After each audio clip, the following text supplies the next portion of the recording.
Hello बच्चों, कैसे हैं आप लोग। Good morning all of students. और जैसा कि आप जानते हैं, पिछले प्रीवियस वीडियो में हमने आपको पढ़ाया था सांख्यिकी चैप्टर में कि हम जो है आंकड़ों का कैसे समांतर माध्य निकालते हैं, और आपको मैंने न्यूमेरिकल भी जो है करा दिया था उस अभ्यास का। तो आज उसी क्रम में कंटिन्यू करते हुए हम आगे बढ़ेंगे कि अब इसके आगे देखिए, आपको पढ़ना है आंकड़ों का आलेखी निरूपण। आंकड़ों का आलेखी निरूपण का अर्थ है बच्चों कि आंकड़े आपको दिए गए हों, हम उनको आलेख द्वारा, आलेख आप जानते हैं किसको कहते हैं, चित्रों द्वारा, स्तंभों द्वारा, इस तरह के आंकड़ों से कैसे हम उसी आंकड़े को प्रदर्शित करते हैं, ये चीज हमें आज सीखना है। तो सबसे पहले देखिए, आज जो टॉपिक पढ़ना है आपको वो है आंकड़ों का आलेखी निरूपण। ये बच्चों 3 प्रकार का होता है। एक होता है दंड आलेख, या इसका एक दूसरा नाम है जिसको हम बोलते हैं स्तंभ चार्ट, दूसरा है आयत चित्र, और तीसरा है बारंबारता बहुभुज। तो इस प्रकार से हम ये बोल सकते हैं कि आंकड़ों के निरूपण में हमें 3 प्रकार की विधियों का प्रयोग करना है। पहला है आयत चित्र, दूसरा है दंड आलेख, और तीसरा है बारंबारता बहुभुज। लेकिन आज के टॉपिक में केवल हम बात करेंगे, पहले हम आपको समझाते हैं दंड आलेख कैसे बनाते हैं, और फिर उसका एक एग्जाम्पल आपको कराएंगे ताकि सभी बच्चे अच्छे से सीख पाएं कि अगर हम कोई प्रश्न दंड आलेख का कर रहे हैं तो हमें इसको कैसे करना है, कैसे इसका आलेखन हमें अपने पेपर पर दिखाना है। चाहे ग्राफ पेपर पर दिखा सकते हैं, अदरवाइज आप सादे पेपर पर भी कर सकते हैं, लेकिन इसका नियम आपको जानना बेहद जरूरी हो जाता है। तो आज के इस टॉपिक में अब हम स्टार्ट कर रहे हैं कि आंकड़ों का आलेखी निरूपण जो है ये कैसे हम दंड आलेख द्वारा प्रदर्शित करते हैं। तो सबसे पहले देखिए, दंड आलेख, या इसको हम कहते हैं स्तंभ चार्ट। अब प्रश्न यहाँ उठता है, इसकी क्या जरूरत पड़ी। आंकड़ों को तो हम बारंबारता के टर्म में भी दिखा देते थे, या अवर्गीकृत आंकड़े भी हम लिख देते थे। लेकिन देखिए, इसकी थोड़ी सी प्रस्तावना मैं आपको बता दूं कि जब कोई भी चीज, जैसे आप पेपर पढ़ते हो, समाचार सुनते हो, तो कोई आदमी जब आपको कोई इंफॉर्मेशन देता है तो इंफॉर्मेशन में जैसे आपको लिखित में देता है कि इतने बच्चे इस क्लास में थे, इतने ने गणित में पाया प्राप्तांक, इतने ने सामाजिक विज्ञान में, इतने ने साइंस में, तो वह आंकड़े थोड़ा अरुचिकर होते हैं। लेकिन अगर उसी आंकड़ों को हम किसी आलेखन द्वारा प्रस्तुत करें तो वो आंकड़े बोधगम्य, सुगम और सरल हो जाते हैं। तो इस तरह से हमें उन आंकड़ों को अगर इस प्रकार से हम व्यवस्थित करके पेश करें तो ज्यादा रुचिकर होते हैं, और उसे लोग जो है अच्छे से समझ सकते हैं, और सरलता भी होती है आंकड़ों को बनाने में। तो अब हमें सीखना है कि दंड आलेख जो है किस तरह से, जैसे आपने देखा होगा जनसंख्या को किस तरह से ग्राफ पेपर में दिखाया जाता है, किसी देश की अर्थव्यवस्था को कैसे हम दिखाते हैं, या कोई भी आंकड़ा हो हम आलेख द्वारा कैसे उसको दिखाते हैं। तो आज हमें ये चीज सीखनी है। अब जैसे मान लीजिए एक देश में 4 शहर हैं। एक देश में कितने शहर हैं? 4 शहर। इसको हम मिटा देते हैं, आप लोग चाहे तो नोट कर लें। इसमें हमें आंकड़ों के आलेखी निरूपण में हमें 3 चीजें पढ़नी है: दंड आलेख, आयत चित्र, बारंबारता बहुभुज। लेकिन आज हम केवल अध्ययन करेंगे दंड आलेख, या इसको स्तंभ चार्ट भी बोलते हैं। तो अब इसको आप लोग नोट कर लीजिए, और इसके बाद हम नेक्स्ट स्टार्ट कर रहे हैं दंड आलेख। एक उदाहरण द्वारा आपको समझाने का प्रयास करेंगे।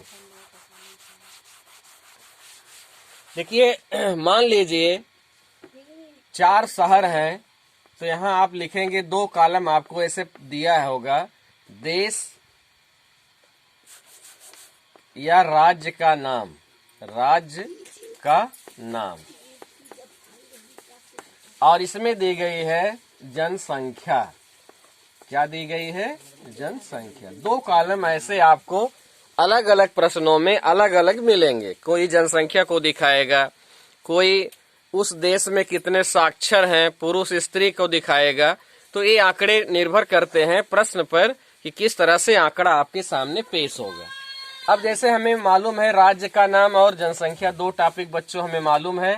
इसमें ऐसे आपके पास 2 कॉलम बने होंगे और इसी को कहेगा कि दंड आलेख द्वारा इन आंकड़ों का आलेखी निरूपण कीजिए। प्रश्न आपको ऐसे देगा। तो सबसे पहले राज्य के नाम में देखिए, मैं यहाँ लिख देता हूँ। पहला राज्य है लखनऊ, दूसरा है दिल्ली, तीसरा है मध्य प्रदेश और चौथा है बिहार, पांचवा है राजस्थान। इस तरह से आपको एक देश का लिस्ट मिल गया। और निश्चित रूप से आप जानते ही होंगे कि क्या हर शहर में एक समान जनसंख्या तो होगी नहीं, इसमें जनसंख्या कुछ और होगी, इसमें कुछ और होगी।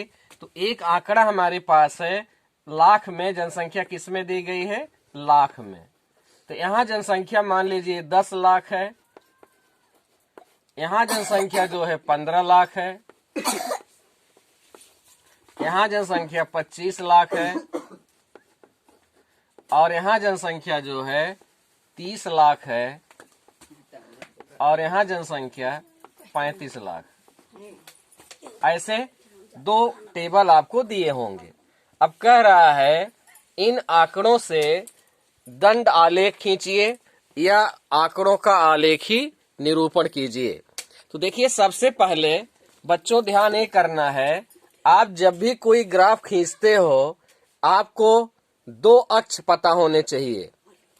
कोई भी ग्राफ हम जब खींचते हैं कितने अक्ष हमें पता होने चाहिए? 2। तो सबसे पहले यहाँ हम जो है ऐसे 2 अक्ष बनाते हैं और एक अक्ष पर हम एक चीज को दिखाएंगे, राज्य का नाम, और दूसरे अक्ष पर हम दिखाएंगे जनसंख्या। ठीक, तो सबसे पहले आप राज्य का नाम जो है इस पर एक्स एक्सिस पर दिखाइए और जनसंख्या को कहाँ दिखाएंगे? वाई एक्सिस पे। तो यहाँ हमने लिख दिया राज्य का नाम, राज्य का नाम, और यहाँ हमने लिख दिया जनसंख्या, यहाँ हमने लिख दिया जनसंख्या लाख में। अब देखिए, राज्य का नाम मान लीजिए लखनऊ को मैं एल से लिख देता हूं, दिल्ली को डी से, मध्य प्रदेश को एम से, बिहार को बी से और राजस्थान को आर से लिख देता हूं। अब यहाँ जो हमने लिखा है, तो यहाँ आप जो है लखनऊ और ये सब आप लिख देंगे। दूसरे पर है जनसंख्या। तो जनसंख्या में देखिए हमारे पास शुरू हो रहा है 10 लाख से 15, 25, 30। तो जहां से आपका एक कोई भी आंकड़ा आएगा, जहां से शुरू होगा, आप उसी आंकड़े के सापेक्ष एक कुछ गैपिंग देके यहाँ आप आंकड़े को दिखाएंगे। अब यहाँ दिखाना कैसे है, ये बहुत मायने रखता है। दिखाने के लिए बच्चों सबसे पहले यहाँ हम मान लेते हैं कि 1 सेंटीमीटर में 1 मात्रक, 1 सेंटीमीटर में 1 मात्रक। तो 1 मात्रक मैंने छोड़ दिया और 1 मात्रक पर मैंने लिख दिया लखनऊ, फिर अगले 1 मात्रक पर मैंने लिख दिया दिल्ली, अगले 1 पर लिख दिया मैंने मध्य प्रदेश, अगले 1 पर बिहार और अगले 1 पर राजस्थान। ठीक उसी प्रकार से 1 खाना बराबर मैंने मान लिया कि 1 लाख, 1 खाना को प्रेजेंट कर रहा है 1 लाख। तो ग्राफ पेपर में जब आप 10 खाना यहाँ गिन लेंगे तो 10 लाख हो जाएगा कि नहीं हो जाएगा? तो यहाँ 10वें खाने पर मैंने लिख दिया 10 लाख। फिर इसके बाद यहाँ 10 खाना और मैंने लिखा तो मुझे 20 लाख मिला। फिर 10 खाना मैंने और आगे बढ़ गया तो 30, फिर आगे 10 बढ़ गया तो 40 लाख मुझे मिल गया। अब मेरे पास 35 लाख तक ही है आंकड़ा, तो मैं यहाँ इसके बाद 40 लाख के बाद आंकड़े को प्रेजेंट नहीं करूंगा। तो मैंने देखिए एक पर लिख दिया राज्य का नाम और दूसरे पर मैंने आंकड़ों को दिखा दिया। अब आंकड़ा मेरे पास 15 से शुरू हो रहा है, 10 से शुरू हो रहा है, 35 तक है। तो मैंने कैसे आंकड़े को दिखाया कि जो आप देखेंगे खाने बने होते हैं, छोटे छोटे होते हैं। तो एक छोटा खाना बराबर, यहाँ पैमाना हमने मान लिया कि एक खाना बराबर 1 लाख, वाई अक्ष पर हम दिखा रहे हैं, ठीक। और 1 सेंटीमीटर या एक खाना बराबर 1 राज्य, तो एक राज्य एक खाने के बाद मैंने यहाँ लिख दिया। अब 10 खाना मैंने ले लिया तो 10 लाख मिल गया, फिर आगे 10 बढ़ा दिया तो 20, फिर आगे 10 30, फिर आगे 10 40। तो इस तरह से हमें आंकड़े प्रदर्शित हमने कर दिए।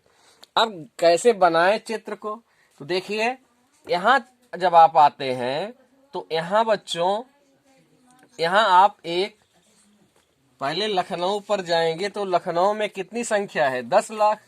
तो लखनऊ के ऊपर और 10 के यहाँ हम यहाँ एक पॉइंट बना देते हैं, ठीक। अब फिर इसको जो है इससे मिला देते हैं और इसकी जो खाने की चौड़ाई है, आलेख दंड है, तो मैं एक मान लीजिए खाना मान लेता हूं कि ये जो है यहाँ तक 10 खाना है, तो यहाँ मैं 5 खाने को इसकी चौड़ाई मान लेता हूँ। फिर अब यहाँ मैं दिल्ली पर आऊंगा तो दिल्ली में देखिए 15 लाख है, तो 10 और 20 के आधे पर 15 आएगा कि नहीं आएगा। तो यहाँ 15 के आगे ऐसे मैं आऊंगा दिल्ली के सामने और यहाँ बिंदु पॉइंट मिल जाएगा और इसको मैंने मिला दिया। और फिर जितनी इसकी चौड़ाई लिया है उतनी ही चौड़ाई इसकी भी होनी चाहिए, और बीच में भी जो चौड़ाई यहाँ है वही चौड़ाई यहाँ भी होनी चाहिए, वही चौड़ाई इन सब की होनी चाहिए। इस तरह से मैं मध्य प्रदेश पे जाता हूँ तो 25 लाख मुझे मिलता है। 25 लाख जाहिर सी बात है 30 और 20 के बीच में आएगा, तो यहाँ 25 लाख पर मैं आया और यहाँ मध्य प्रदेश पर मैंने एक लाइन देखिए खींचा और फिर मैंने इसको मिला दिया उसी चौड़ाई से। चौड़ाई अगर कम ज्यादा है तो आप उसको बराबर ही समझेंगे। फिर बिहार पर मैं आता हूँ, बिहार पर 30 लाख है तो 30 लाख के सामने मैं जाता हूँ, यहाँ से देखिए फिर मैं 30 लाख को मिला देता हूँ और इसकी चौड़ाई उतनी ही ले लेता हूँ, तो यहाँ 30 लाख मिल गया।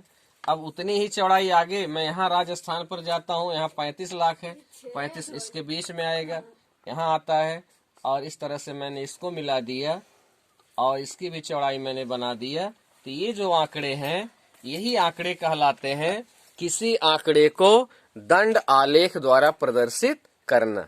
अब यहाँ जनसंख्या देखिए, कोई भी आदमी इसको अगर यही चीज आप लिख कर बनाए होते तो आपको उतनी आसानी नहीं होती पढ़ने समझने में जितना आसानी से आप इस दंड आलेख द्वारा। देखिए कोई आपसे पूछेगा सबसे ज्यादा जनसंख्या किस प्रदेश की है, तो आप तुरंत बता देंगे सबसे ज्यादा जनसंख्या जिसका ग्राफ सबसे ऊंचा है उसकी जनसंख्या सबसे अधिक है।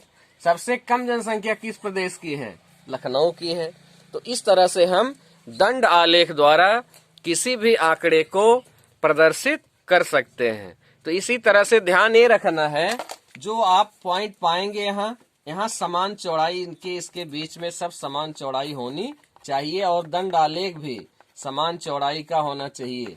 ये जो चौड़ाई है सबकी क्या होनी चाहिए, बराबर होनी चाहिए। और इसके बीच में जो स्पेस है, ये जगह ये जगह ये जगह ये जगह और ये जगह सब भी समान होनी चाहिए, नहीं तो आपका प्रश्न गलत हो सकता है। तो इस तरह से हम आंकड़ों का आलेखी निरूपण या हम इसको कहते हैं आलेखी निरूपण में हमने आज सीखा दंड आलेख हम जो है दिए गए आंकड़ों का प्रस्तुत कर सकते हैं।